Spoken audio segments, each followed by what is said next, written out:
संसार कसा आहे?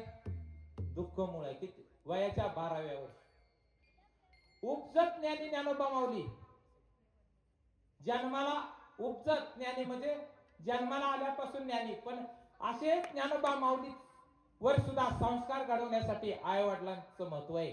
ज्यावेळी आई वडील देहांत प्रायचित द्यायच्या पूर्वी विठ्ठलपंत कुलकर्णी ला ज्ञानोबा माऊली प्रश्न विचारतात की आत्मा आणि ब्रह्म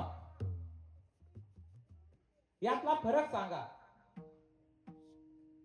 त्यावेळी ज्ञानोबा माऊलीला विठ्ठलपंत म्हणतात की ज्ञानोबा, मी जर समाजात गेलो तर मला काय म्हणतात लोक? विठ्ठलपंत. काय म्हणतात? विठ्ठलपंत. पण मी घरी आल्यानंतर मला तुम्ही लेकरं काय म्हणता? बाबा.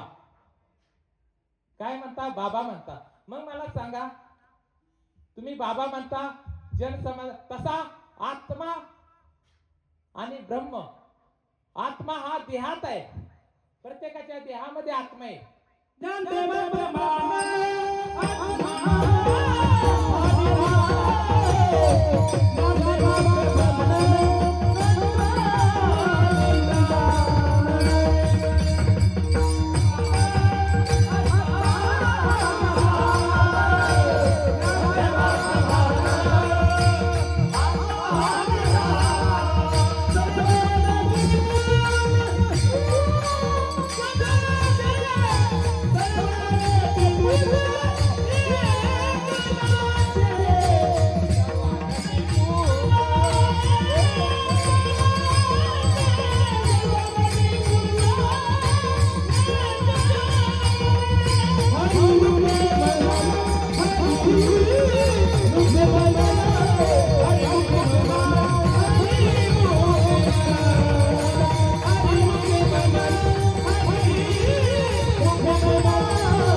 प्रमाण आत्मा हा निदान. म्हणजे प्रत्येकात, मग ते पशु असो, प्राणी असो, मनुष्य असो, ज्ञानोबा माऊली उपजत ज्ञानी होते, तरी आई वडिलांचे संस्कार किती महत्वाचे ठरतात.